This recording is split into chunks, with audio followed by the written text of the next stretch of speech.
Halo teman-teman semua, pernah nggak sih kalian ngerasa tertekan, diancam bahkan sampai nangis ya karena jeratan pinjaman online? Ya pasti pernah lah ya.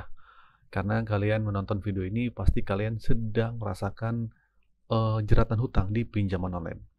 Oke, mungkin lo pasti bertanya-tanya ya, di mana sih peran OJK selama ini? Katanya ada 96 pinjol legal, tapi kenapa praktik penagihannya masih saja meresahkan? Oke, jangan kemana-mana dulu ya. Karena kita akan bahas tuntas kenapa banyak dari kita merasa OJK seakan tutup mata dan apa sebenarnya yang bisa lu lakuin. Lu tahu nggak, per Juni ini ada 96 pinjol legal OJK. Namanya bahkan diganti jadi pinjaman daring atau pindar. Nah, ini belum termasuk paylater gitu. Tapi coba deh lihat kenyataannya di lapangan. Banyak banget masyarakat yang terjerat pinjol sampai ditekan, bahkan diancam setiap hari. Lalu di mana intervensi OJK? Seakan tidak ada campur tangan sama sekali. Bayangin, berapa banyak orang yang sudah nangis gara-gara terjebak. Mereka susah banget keluar. Dan jalan satu-satunya seringkali hartanya sudah ludes. Duit sudah tidak ada. Bahkan sampai mereka sudah benar-benar di titik nol. Penagihannya tetap berlanjut. Nah, ini bikin gue bertanya-tanya, di mana letak aturan OJK selama ini? Apa gunanya aturan yang mereka buat kalau tidak bisa melindungi masyarakat? Oke, kita bicara FPI dan pelanggaran yang dibungkam. Nah, gue sering perhatiin nih teman-teman banyak yang galbay alias gagal bayar pinjol. Pinjolnya eh, pinjolnya pun itu aja, tidak lebih dari 30 aplikasi yang sering bikin masalah. Nah, OJK nerbitin izin pinjol, tapi di lapangan terjadi pelanggaran berat. Perasaan gue, OJK seakan ngebiarin ini terjadi. Mereka cuma nunggu momen viral atau ada media yang menyorot ini. Kalau tidak ada yang viral, korbannya dibiarin gitu aja. Bahkan sampai meninggal pun tidak digubris. Padahal OJK sibuk banget bikin aturan.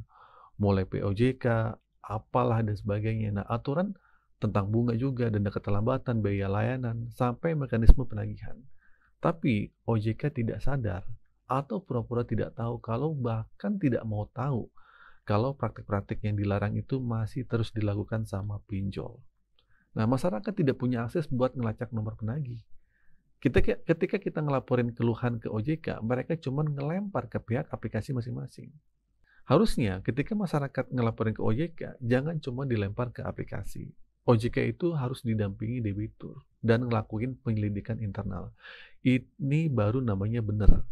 Makanya gue sampai heran ya, apa sebenarnya fungsi OJK terhadap pinjol? Apakah OJK benar-benar berdiri di tengah, netral, di satu sisi nyelamatin masyarakat, ngejaga data, dan ngelindungin dari penindasan desi-desi pinjol, tapi di sisi lain juga sepertinya menyelamatkan pinjol gitu. Jadi yang gue lihat hari ini ya, OJK seakan sibuk nyelamatin pinjol tanpa peduli nasib masyarakat. Gue baru baca dari media konsumen, ada laporan soal keresahan penagihan dari pinjol UATAS. Dan jawabannya sama persis, kayak yang gue bilang tadi. Intinya mereka bilang sudah melakukan pengecekan internal dan selalu berpedoman pada ketentuan OJK serta kode etik AFPI. Apapun yang dilaporin dengan bukti atau tidak, jawabannya selalu sama seperti itu. Mereka berpegang pada aturan. Memang benar, pinjol-pinjol legal itu sudah tidak nyebutin nama aplikasinya saat menagih. Ya enggak? Tagihan kasar ke kalian itu pas kalian tanya, ini dari aplikasi apa? Aplikasinya biasanya tidak menyebutkan. Itu kalau kasar penagihannya. Nah, kalau nasabah ngelaporin, gampang banget buat aplikasi itu buat nepisnya. Ya, ini yang kita butuhin dari OJK. Akses penuh. Kalau tidak, percuma OJK dikasih penghargaan sampai 2 kali sebagai penyidik terbaik Baris Krim Polri atau apalah gitu. Apa gunanya kalau kasus pinjol aja tidak bisa dibongkar? Nah, OJK selalu bilang kalau ada kejahatan pinjol, tumbalnya pasti ilegal. Bener nggak? Makanya jangan pinjol di ilegal. Ini ilegal nih pasti pinjolnya, bukan yang legal. Makanya pinjam aja ke pinjol yang legal aja. Faktanya banyak nasabah yang laporin itu cuma di pinjol legal, bukan ilegal. Apa gunanya POJK dibentuk? Di sana ada aturan penagihan kredit terbaru. Dilarang melakukan penagihan dengan ancaman, intimidasi, nyebarluasin data konsumen, dengan maksud mempermaluin. Nah, dilarang juga nagih di luar konsumen yang bersangkutan. Tapi fakta di lapangan, intimidasi masih berlanjut. Nah, penekanan ini masih berlanjut, ancaman masih berlanjut, kekerasan fisik verbal masih ada. Apakah OJK tahu? Nggak pernah tahu. Karena OJK cuma nampung data yang dikasih sama AFPI.